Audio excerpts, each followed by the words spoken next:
ስደት የቱንም ያህል ቢመች የቱንም ያህል ስኬታማ ቢሆኑ ከሀገሩ የወጣ ሀገሩ እስኪመለስ ነውና ቢሉም ልብ ሁሌም የትውልድ ሀገር ይናፍቃል። ነገ ስመለስ የታርፋለሁ ላቤን ያፈሰስኩበት ጥሪቴ በሀገሬ ላይ ምን ፍሬ ያፈራ የሚለው ደግሞ የሁሉም ሀገራቸውን የነገ መዳረሻቸው ለማድረግ ያሰቡ ህልመኞች የቀን ከሌት ጥያቄ ነው። በተለይም በአረብ ሀገራት በሰው ቤት በከባድ ሙቀትና ድካም ውስጥ ሆነው ሌት ተቀን የሚለፉ ውድ እህቶቻችን ታሪክ ልብ ይነካል። ለኔ ባይሆን ለሱ ይሁን ትዳሬ ነው የነገ ተስፋዬ ነው በሚል እምነት የደከሙበት ገንዘብ ለፍቅረኛ ለባለቤት ወይም ለቅርብ ዘመድ ይልካሉ። አመታት አልፎ ወደ ሀገር ሲመለሱ ግን የሚጠብቃቸው ፍቅርም ሆነ ንብረት የለም የሚል መርዶ ነው። ይህንን ችግር ለመፍታት ቆርጦ የተነሳው አዋጭ ሁሉም በውጭ ሀገር የሚገኙ ትውልደ ኢትዮጵያውያን የላባቸውን ውጤት በራሳቸው እንዲለወጡበትና ነጋቸውን እንዲለውጡ ከ19 ዓመታት የስኬት ጉዞ በመነሳት የዲያስፖራው አዲስ ተስፋ ለመሆን ከብዙ ልምድና አቅም ጋር በአዲስ ነገር መጥቷል። ታዲያ ይህ ጉዟችን የጀመረው በመስራችና ዋና ስራ አስፈጻሚ አቶ ዘሪሁን ሸለመ ሀሳብ አመንጭነት እንዲሁም በ41 ህልመኛ አባላት ሲሆን ዓላማውም ጠንካራ የቁጠባ ባህልን መገንባትና የዜጎችን ህይወት መለወጥ ነበር። ይህ አድጎ ዛሬ አዋጭ ከ163 ሺህ በላይ አባላትን በአንድ ጥላ ስር ያሰባሰበ በሀገራችን የተለያዩ አካባቢዎች 30 ቅርንጫፍ ቢሮዎችን በመክፈት አገልግሎት በመስጠት ላይ የሚገኝ በታማኝነት የጸና ግዙፍ የኢኮኖሚ አቅምን ማካበት የቻለ ተቋም ሆኗል። ህብረት ስራ ማህበራችን ከ52 ሺህ በላይ ለሚሆኑ አባላት ከ27 ቢሊዮን ብር በላይ የብድር አገልግሎት በማመቻቸት በኢኮኖሚ ራሳቸውን እንዲችሉና ለሀገራቸው እድገት አስተዋጽኦ እንዲያደርጉ ምቹ ሁኔታዎችን መፍጠር መቻሉ የአደባባይ ሚስጥር ሆኗል። ይህንን ስኬቱን ይበልጥ ለማስፋትም በ2017 በጀት ዓመት ከሀገር ውጭ የሚኖሩ ትውልደ ኢትዮጵያውያንን ተጠቃሚ የሚያደርግ የዲያስፖራ አገልግሎትን ይፋ አድርጓል። ስሜ ትግስት አበበ ደምሴ ይባላል። የምኖረው አትላንታ ጆርጂያ ነበር። ያለፉትን ኦልሞስት 2 ዓመት ኢትዮጵያ ነው ያለሁት። ከሀገር ከወጣሁ ኦልሞስት ወደ 34 ዓመት ሆኖኛል። ከ34 ዓመት በኋላ ነው ወደ ኢትዮጵያ የተመለስኩት። ግርማ ሰፋ እባላለሁኝ። በአዋጭ ያለኝ እንትን ምንድነው የባለቤቴ ወንድም የአዋጭ ቁጠባ አባል ነው። የሚኖረው ሲያትል ነው። ከ18 ዓመት በላይ ኖሯል። ስሜ መልካም አሰፋ ይባላል። ባለቤቴ ደግሞ ጸጋዬ ግርማ ይባላል። የዲያስፖራ አካውንት ተጠቃሚ ነው። በአዋጭ ዘንድ ነገውን ለመለወጥ ባዶ ተስፋ ሳይሆን ተግባር፣ ቃል ሳይሆን ውጤት ይቀድማል። አገልግሎቱ በተጀመረ 1 ዓመት ባልሞላው ጊዜ ውስጥ ከ135 በላይ በውጭ ሀገር የሚገኙ ትውልደ ኢትዮጵያውያን የዚህ ትልቅ ቤተሰብ አካል ለመሆን በቅተዋል። ስሜ ሜሮን ዘሪሁን ይባላል። በአዋጭ የገንዘብ ቁጠባና ብድር ህብረት ስራ ማህበር የኮርፖሬት ቅርንጫፍ ማስተባበሪያ ክፍል ኃላፊ ነኝ።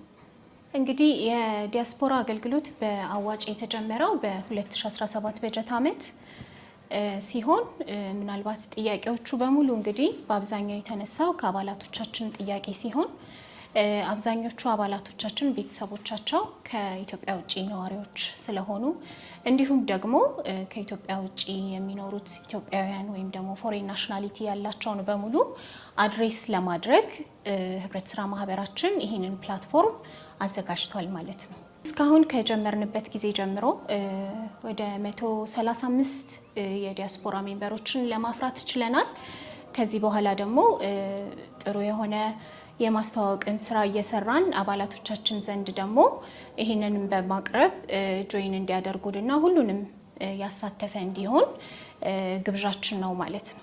አዋጭ ለዲያስፖራው ማህበረሰብ ያዘጋጀው ልዩ የቤትና የመኪና እንዲሁም የሌሎች የብድር አገልግሎቶች የእርስዎን ጥረት ወደ ቋሚ ንብረት ይቀይረዋል። አዋጭን ስተዋወቅ ወይም አዋጭ የሚባል አለ ብላ ጓደኛ ኢንትሮዲዩስ ስታደርግልኝ የእውነት ቀልድ ነበር የመሰለኝ እንጂ የምርም አልመሰለኝም ነበር።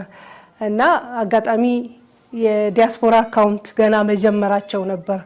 አይ ቲንክ እኔ የመጀመሪያዋ ሳልሆን አልቀርም እና ወዲያው ተመዘገብኩኝ። ከዛ እንደ ቀልድ ቁጠባውን ጀመርኩኝ እና ቁጠባውን ሳላቀው ለ1 ዓመት ምናምን ቆጠብኩኝ። ከዛ በቃ እኔ እንደማንኛውም ሰው እዚህ ሀገር መጥቼ ራይድ ነበር መጠቀም የነበረው። ከዛ የሆነ ቀን ለካ ቁጠባዬ ደርሶ ነበር፣ ላይክ መቆጠብ የነበረብኝን ያክል ቆጥቤ ነበር። ከዛ በዛው ተጠራው እድሉ ገጠመኝ ማለት ነው መኪና የመግዛት እንጂ እንዲህ በቀላሉ ኢትዮጵያ ውስጥ ሁልጊዜ መኪና በካሽ ስለሆነ የሚገዛው እዝናት ኢዚ እዚህ አይደለም። እዛ ሀገር እንደምናየው ገብተን ይዘን እንደምንወጣው አይደለም። መኪና በሚሊዮን የሚቆጠር ነው። መኪና በጣም ኤክስፔንሲቭ ነው። እዚህ ሀገር በጣም ውድ ነው እና ሁሌ ሚሊዮኖች ነው የሚጠየቀው እና ያን በካሽ ይዘህ መቅረብ አለብህ ለመግዛት። ግን በቃ አዋጭ በጣም መፍትሄ ሆኖ ነው ለእኔ የተገኘልኝ። ምንም ሳላስበው ሳልጠብቅ ነው ባለመኪና የሆንኩት ቢካዝ ኦፍ አዋጭ ማለት ነውና አም ቬሪ ሃፒ በጣም ደስተኛ ነኝ። ስራቸው በጣም የተቀላጠፈ ነው። ላይክ ያከፋፈሉ ጊዜ ያለው እንዲቸኩላችሁ እንትን የምታረጉት አይደለም ማለት በቃ ይሄ ባደጉት ሀገሮች ውስጥ የምታዩትን ነገር ነው አዋጭ ላይ ያየው። እንዴት ነው ይሄንን አዋጭ ያገኘው? የአቶ ዘሪሁን እዛ አሜሪካን ሀገር ለዲያስፖራዎችን ሰብስበው ያነጋግሩ ነበረና በማግስቱ ጠዋት ደወለና ኢትዮጵያ ውስጥ እንደዚህ የሚባል ነገር አለው ያለን። በአጋጣሚ አዲሱ ገበያ አካባቢ ሻይ ቡና ስጠጣ አዋጭ የሚል ጽሑፍ አይቼ ስለነበረና ሄድኩኝ ያየሁት። ድርጅቱ ትልቅ ድርጅት ነው። ከዛ በኋላ ሜክሲኮ የተለያየ ቦታም አለ፣ የተለያየ ብራንቾች አላቸውና ነገርኩት። አዎ እንደዚህ ትልቅ ድርጅት ነው ምናምን ነገር አልኩት። ብዙም አልቆይም ወደ ኢትዮጵያ መጣ። ወደ ኢትዮጵያ መጥቶ ከጓደኞቹ ከቤተ ዘመድ ጋር ሲያደርግ ወደ ቃሊቲ አካባቢ አንድ ጓደኛው እንደዚህ አይነት ቤት አለ ለምን አትገዛም? ሰዎቹ አልቻሉም ምናምን ነገር ብሎ ሲለው መሰረቱና ግራውንድ ፕላስ ዋን ወጥቶ ነበረ። ከዛ አዋጭ ይቆጥብ ነበረ እኛ ከነገርነው በኋላ። ከዛ አዋጭ ምን ያህል ይሰጠኛል ምናምን ነገር አለ ሲል ሞክራለኝ። ሞከራ አቶ ዳባን አነጋገረ። ከዛ በኋላ የሚያስፈልጉትን እንትኖች ሞልቶ ነበር። ያስቀመጠው ገንዘብ ሊበደር የሚችለው አይነት ነገር ነበረና ወዲያው ተፈቀደለት። አጭር ጊዜ ስለነበረበት እኔን ወክሎኝ ሄደ፣ በውልና ማስረጃ ማለት ነው። ከዛ መሀንዲስ ሄዳ እንድታይ ተደረገ። ሰክሰስፉል የሆነ ደረጃ ሄዷል። እንትኑ ተፈቀደልኝ ብሩ። አሁን ሰርተን ኦልሞስት ወደ ፊኒሽንግ ላይ ነን። አጋጣሚ በዚህ በእናንተ መስሪያ ቤት ባለች ልጅ ወይዘሮ ሩት ትባላለች። ከሷ ጋር እዛ በዋትስአፕ ነበረ የሚገናኙት። በሷ በሚሰጠው ኢንፎርሜሽን ተነስቶ መቆጠብ ጀመረ ማለት ነው። ከዛ እኔ ደግሞ መጥቼ ደብተሩ ጋር አስሞላለሁ ማለት ነው። መጨረሻ ላይ ወደ ከቆጠበው አንጻር ወደ 5 ሚሊዮን አዋጭ አበደረው። ቆንጆ መኪና፣ የዘመኑ ኤሌክትሪክ መኪና እሱን ገዝቷል። ከዛ ደግሞ እኔን ወደዚህ ወደ እናንተ አባልነት አስገባኝ፣ ቆጠበልኝ። እኔም አግኝቻለሁ። ሱቅ ተከራይቼ ስራ በመጀመር ፕሮሰስ ላይ ነኝ ያለሁት። ቢያንስ ለአንድ ለ7 ለ8 ሰራተኛ እድል ስራ ከፍቻለሁ። እያደገ ሲሄድ ደግሞ የበለጠ ብዙ ሰራተኞች ይኖሩኛል። እኔም በራሴ በሴትነቴ ያው እኔ ለረጅም ጊዜ የቤት እመቤት ነበርኩኝ። አሁን ልጆቼ ስላደጉ ስራ ልጀምር ከቤቶች ከአዲስ አበባ ቤቶች ጫራታ ተወዳድሬ አሸንፌ ወደ ሳር ቤት ጋር ስራ ልጀምር ነው። ሱቅ ተከራይቻለሁ። ቀላል ብር አይደለም። ወደ 187 ሺህ ብር ነው የተከራየሁት። ንግድ ፍቃድ አውጥቼ ፋስት ፉድ እና እንደ ካፌ ነገር ፍቃድ አውጥቼ በስራ ሂደት ላይ ይገኛለሁ። ከ10 በላይ ከሚሆኑት ተበዳሪዎች መካከል አብዛኞቹ አባሎቻችን የቤት ባለቤት የመሆን ህልማቸውን በአጭር ጊዜ ውስጥ አሳክተዋል። የተወሰኑት ደግሞ ለራሳቸው የሚሆን መኪና በመግዛት በሀገራቸው ላይ ኢንቨስት እያደረጉ ይገኛሉ። እንግዲህ እስካሁን ከ10 በላይ የሆኑ የዲያስፖራ ሜምበሮቻችን በተለያዩ የብድር ዘርፎች ላይ ተጠቃሚ ሆነዋል። በቤት፣ በመኪና፣ በአነስተኛ ንግድ ማስፋፊያም ቢሆን በተለያዩ ዘርፎች ላይ የብድር አገልግሎታችንን ተጠቃሚ ለመሆን ችለዋል። ያላቸውን ፊድባክ በጣም ፖዘቲቭ ነው። እንግዲህ ምናልባት ደግሞ የዲያስፖራ ብድር ትንሽ ለየት የሚያደርገው ካለው ከሎካል ብድሩ በጣም በአነስተኛ ወለድ ተጠቃሚ እንዲሆኑ አድርገናቸዋል። ክፍያቸው በፎሬን ከረንሲ ከመሆኑም አንጻር ይህንንም እድል ደግሞ ተጠቃሚ እንዲሆኑ እነሱንም ለመጋበዝ ህብረት ስራ ማህበራችን እንዲሁም የማኔጅመንት ቲሙ ይህን ታሳቢ በማድረግ በጣም አነስተኛ በሆነ ከሎካሉ ብድር በተሻለ በጣም በአነስተኛ የብድር ወለድ እንዲሁም ደግሞ የዲፖዚት ኢንተረስት ከፍተኛ ለነሱ በማሰብ ይህንን እድል ተጠቃሚ እንዲሆኑ ህብረት ስራ ማህበራችን ይህን እድል አዘጋጅቷል ማለት ነው። አዋጭ ከሀገር ውጭ ለሚገኙ አባላት ባሉበት ሆነው እንዲቆጥቡ የሚያስችል ቴክኖሎጂን ያመቻቸ ሲሆን በሌላ መልኩ ደግሞ ሀገር ውስጥ ያለ ህጋዊ ተወካይ ቁጠባንም ሆነ የብድር ተመላሻቸውን እንዲሁም ሌሎች አገልግሎቶችን ማከናወን የሚችሉበትን አግባብ አመቻችቷል። አቆጣጠቤ በጣም ቀላል ነበረ። ንግድ ባንክ ያለው ሰው መቼም ዲያስፖራውንን ሁላችንም ንግድ ባንክ አለን እና በንግድ ባንክ በኩል የራሱ አዋጭ የሚል እንትን አለው። እዛ ውስጥ ያስገባው ነበር ቆጥቤ የነበረው። አሁን ደግሞ ረቆ ደግሞ አሁን ክፍያ ስንከፍል ቀጥታ ከአሜሪካንም ራሱ ለአዋጭ ማስገባትና መክፈል እንችላለን። ግን እኔ በጀመርኩበት ጊዜ በንግድ ባንክ ነበረ የምንከፍለው የነበረው የምናዋጣው የነበረው። በዛ መንገድ ነበር እኔ የማዋጣው የነበረው። እኔ በብዛት እዚህ ስለነበርኩኝ እኔ ከቆጠብኩኝ በኋላ ቡኬ ላይ እንዲያደርጉልኝ በአንድ ወርም በሁለት ወርም እየሄድኩኝ ቡኬ ላይ አጽፍ ነበር እና ንግድ ባንክ ላይ ያስገባና ሪሲቱን ለቅርንጫፉ ለሜክሲኮ ቅርንጫፍ የዲያስፖራ አካውንት ስራ አመራር ልክላት ነበር ስክሪንሻት እያደረኩ። ከዛ የብድሩ ጊዜ ሲደርስ ደግሞ በጣም ቀልጣፋ ነው ብድሩ። የእውነት ለመናገር የኔ መኪና ፕሮሰስ ከ10 ቀን በላይ አልፈጀም። ያንን አድርጌ ከፍዬ መኪናውን ወስጄ ባለቤት ለመሆን ማለት ነው። አጭር ጊዜ ነበረ እና እዛው ሜክሲኮ ባለው ኦፊስ ሄጄ ሁሉንም ነገር የጨረስኩት እንደሱ ነው። እስካሁን ድረስ የተበደርነውን ብር እየመለስን ነው። እሱም ከዛ የሚልከው ብር አለ።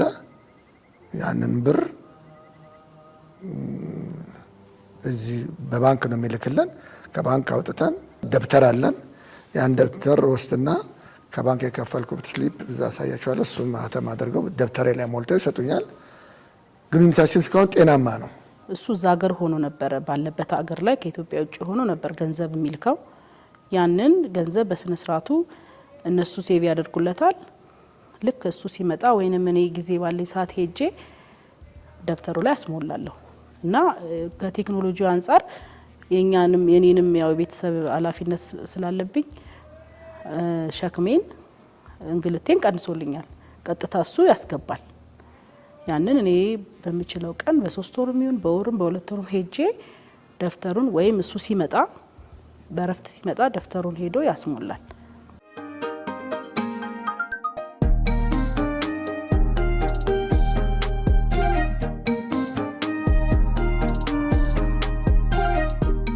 አባላቶቻችን እንግዲህ ተጠቃሚ መሆን የሚችሉት አንድ ያዘጋጀነው ነገር ኢትዮጵያ ውስጥ ባለ ህጋዊ ወኪሎቻቸው በኩል ሙሉ ፕሮሰሱን የገንዘብ ወጪ ገቢውን ቢሆን ብድር ፕሮሰስ ማድረጉን ቢሆን ሂደቱን በሙሉ የሚጨርስላቸውን ሰው አንድ ተወካይ ማዘጋጀት ይችላሉ። ከዛ በተጨማሪ ደግሞ ራሳቸው በአካል ተገኝተው ብድሩን ፕሮሰስ ማድረግ የራሳቸውን አካውንት ማስተዳደር ለሚፈልጉ አባላቶቻችን ደግሞ ክፍት ነው። ኮሚኒኬት ሲያደርጉን ደግሞ የዲያስፖራ ቅርንጫፍ ቢሮን ቀጥታ ማነጋገር ይቻላል። የተለያዩ ድረገጾች አሉን፣ ዌብሳይት አለን። እነዛን ሁሉ በመጠቀም ኮሚኒኬት ሊያደርጉን ይችላሉ። የዲያስፖራ አገልግሎት ተጠቃሚ አባላት እስካሁን ያስመዘገቧቸውን አመርቂ ውጤቶች እንደ መነሻ በመጠቀም ወደፊት ከህብረት ስራ ማህበራቸው ጋር በመሆን ለማሳካት ያሰቧቸውን ብዙ ውጥኖችን እውን ለማድረግ በዝግጅት ላይ ይገኛሉ። ከዚህ በኋላም በንግድም ቢሆን ቤትም በሁሉም ነገር እኔ ከአዋጭ ጋራ መቼም የሚያድግ ድርጅት ነው። በቃ the most the best credit union እንደምንለው አሜሪካን ሀገር በቃ one of them ነው ብትሉት። ስለዚህ ከነሱ ጋራ አብሬ ለመሆን አብሬ ለማደግ በጣም ደስተኛ ነኝ በሰርቪሳቸው። በአጭር ጊዜ ወደ ኢትዮጵያ ለመመለስ ይፈልጋል። በአጋጣሚ አዋጭ እኔን ስላገኘ እናንተ ስላለ መቶ እዚህ ቁጭ ብሎ እንትን ያለውንም ሳንቲም ያጠፋ እንትን ከሚል ይህን ብድር አግኝቶ እየተጠቀመበት ነው። አሁን በሚፈልገው ጊዜ ከ2 ዓመት ከ3 ዓመት በኋላ ቢመጣ በቀጥታ ወደ ቤቱ ነው የሚገባው። ልስራ ምናምን አይሉም። ገባሽ? እዚህ ከሆነ ግን እየሰራ እንደገና ብዙ ወጪዎችን የራሱ ተከራይቶ ነው የሚኖረው ምናምን 2 ወጪ ይኖራል። ግን አሁን እዛ እየሰራም እየላከ ነው። አሁን በፈለግ ከ1 ዓመት ወይ ከ2 ዓመት በኋላ ቢመጣ ያለቀ ቤት ውስጥ ነው የሚገባው። ከዛ በኋላ እንደውም የሌላ ብድር ወስዶ የቤት ዕቃ ማሟላት ይችላል። አዋጭ ያበድረዋል። እኔ በጣም እኔም ባለቤቴም እንደገና አንድ ያልነገርኳችሁ ልጄም 18 ዓመት በላይ ነው 19 ዓመቱ ነው አዋጭ ላይ እሱም ቁጠባ ጀምሮ እንደውም ለኔ ባለቤቴ ዋስ ሲሆነኝ ለባለቤቴ ደግሞ ልጄ ነው ሆነው እና እኛ ያው እንግዲህ የደረሱ ልጆቻችን እየገቡ ነው እኛም አለን እና ወደፊት አሁን የጀመርኩትን ፋስት ፉድ እና ካፌ የሚለው ሬስቶራንት ከፍ አድርጌ ቁጥር 1 ቁጥር 2 እንደገና ልጄም ደግሞ ያው ዘንድሮ 12 ክፍል ተፈታኝ ነው ውጤት መጣም አልመጣም ከትምህርቱ ጎን ለጎን ስራውን እሱም እንዲሰራ የቆጠብን ነው ያው የቤተሰቤ የነገ የህይወት ለዋጭ ይያል ምንም ያክል ቢመች የሰው ሀገር የሰው ነው እንደሚሉት አባቶቻችን አመቱ ይብዛም ይነስ እንጂ በሰው ሀገር የሚኖሩ ወገኖቻችን ወደሚናፍቋትና የሁል ጊዜ ህልማቸው ወደ ሆነችው ሀገራቸው የመመለስ እቅድ ይኖራቸዋል። ታዲያ በሀገር ቤት ሀብት ማፍራት ደግሞ የማይዳሰሰውን ሀሳብ ወደ አንኳር ፍሬ ይለውጠዋል። እንደ ዲያስፖራ ተጠቃሚ ስለሆንኩኝ ሁል ጊዜ ዲያስፖራ ሲመጣ አዋጭን ኢንካሬጅ አደርጋለሁ። አዋጭ ውስጥ ገብተው ያለውን ጥቅም እንዲጠቀሙ በተለይ ለቤት ለመኪና የሚፈልጉ ከሆነ ኢሚዲየትሊ ካሽ መክፈል እንዳሌለባቸው አንድ 12 የሚሆኑ በዲያስፖራዎች እኔ ያሳይቻቸው ገብተዋል። አንዳንዶቹ የቤት እንትን ፕሮሰስ ላይ ናቸው፣ አንዳንዶቹ የመኪና ፕሮሰስ ላይ ናቸውና ይሄ አጋጣሚ ላይክ እኔም በሰው አውቄው ነው የገባው ተጠቃሚ ስለሆንኩኝ ሞስ ዲያስፖራዎችም እንዲጠቀሙበት ኢንካሬጅ አደርጋለሁ። አሁንም በጣም በቀላሉ እንደውም እኛ በጀመርንበት ጊዜ ግዴታ በንግድ ባንክ ምናምን ነበር። አሁን ግን የዲያስፖራ አካውንት ቀጥታ ከአሜሪካን ተልኮ ሁሉን ነገር አሬንጅ ተደርጎ በራሳቸው እንትን መግባት ይችላሉ ማለት ነው። በራሳቸው አካውንት በራሳቸው ቀጥታ እየላኩ ከአሜሪካን አካውንታችን መክፈል እንችላለን። አሁን እኛ የመኪና ክፍያ ስናደርግ እንደሱ ነው የምናደርገው። ቀጥታ ለአዋጭ መክፈል እንችላለንና በሾርት ኮድ በሆነች ቁጥር በዛ መከፈል ይችላል። ቴክኖሎጂው በጣም ስላደገ ማለት ነው። ውጭ ያሉ ሰዎች በዚህ ቢጠቀሙ የራሳቸው ወደፊት ኖሮ ወደ ሀገራቸው መመለሳቸው አይቀርም። ገና ምንድነው የሚሸጥ ቤት ምናምን ገና ፈልገው ምናምን ሳንቲም ሊበቃቸው ላይበቃቸው ይችላል። ይሄኛው ግን እዛው እየሰሩ እየቆጠቡም እየላኩም በአጭር ጊዜ የቤት ባለቤት ሊሆኑ ይችላሉ። የቤት ባለቤትም ባይሆን ለተለያዩ ለሚፈልጉት ነገር አዋጭ ጥሩ እንትን አለው ብዬ አስባለሁ። ወለዱ ከእሱም ባለቤት የሚያው ትንሽም የተማረም ስለሆነ አይቶ ነው ምን ያህል ወለዱ ከሌሎቹ ዝቅተኛ መሆኑን ተረድቶ አይቶ ብከፍለውም ኪሴን አይጎዳም ቤተሰቤን አይጎዳም ብሎ ነው አይቷል። ከማንም ካየናቸው ካሉት ነገሮች አዋጭ የወለዱ በጣም አነስተኛ ነው። ስንከፍለውም የሆነ ደስ ብሎ እንድንከፍለው ያን ያህል ጫና ያለው አይደለም። በመጨረሻም እነዚህ የአዋጭ ዲያስፖራ አገልግሎት ተጠቃሚ አባላት እኛ ያየነውንና በተግባር የተጠቀምንበትን ይህን ወርቃማ ዕድል ለሌሎች ወንድምና እህቶቻችንም መድረስ አለበት የሚል ቁጭት ተፈጥሮባቸዋል። እኔ ውጭ ሀገር ለምትኖሩ ዲያስፖራዎች ምን እመክራለሁ? ስለ አዋጭ በቃ እኛ የተጠቀምነውን እኛ ያገኘነውን ነገር እንድታገኙ ጉግልም አርጋችሁ ይሁን ምንም አርጋችሁ ፈልጉት፣ አዋጭ ብላችሁ ፈልጉት። በጣም የታወቀ ክሬዲት ዩኒየን በሉት፣ የአሜሪካን ሀገር ክሬዲት ዩኒየን በሉት። ስለዚህ ተጠቃሚ እንድትሆኑ በተቻለ መጠን ጉግል አርጋችሁ ምንም አርጋችሁ ደርሳችሁበት ሜምበር ሁኑ። ሜምበር ከሆናችሁ በኋላ እየቆጠባችሁ ቤት ብትፈልጉ ቤት፣ ንግድ ብትፈልጉ ንግድ፣ መኪና ብትፈልጉ መኪና ባይ ታይም ዩ ሪች እንትን አቬይላቢሊቲው ሃይ ነውና ፕሊስ ተጠቀሙበት ብዬ ኢንካሬጅ አደርጋችኋለሁ። እዛ ሆነው ለልጆቻቸውም ሊሆን ይችላል፣ ለእህቶቻቸውም ለባለቤታቸውም ሊሆን ይችላል እንደኛ አይነት አድቫንቴጅ ቢጠቀሙ ደስ ይለኛል። ለምን እኛ አንደኛው ምስክርነት ስላለን ነው። እኔ ባለቤቴ እዛ ሆኖ ነው ለራሱ ለኔም እየቆጠበልኝ ያለው። እሱም ያው እንደነገርኩሽ ቆንጆ መኪና በአሁኑ ሰዓት ወደ 7 ሚሊዮን እየተባለ ነው። ቆንጆ መኪና ገዝቷል። በሚመጣበት ሰዓት ምንም ሳይቸገር ይጠቀምበታል፣ እኛም እንጠቀምበታለን። እዛ ሆኖ ደግሞ ቢቆጥቡ ያን ያህል ካለው ሁኔታ ኪስን አይጎዳም። ቢያንስ 6 ወር ነው መቆጠብ የሚጠበቅብን። 6 ወር ያቅብሽን ያህል እየቆጠብሽ ትንሽ ሰጠሽ ብዙ ትጠቀሚያለሽ። ስለዚህ ውጭ ላሉትም ዲያስፖራዎች ወደ አዋጭ ኑ። ቢያንስ ጠይቁ፣ እዩት፣ ተመልከቱት፣ ትጠቀሙበታላችሁ።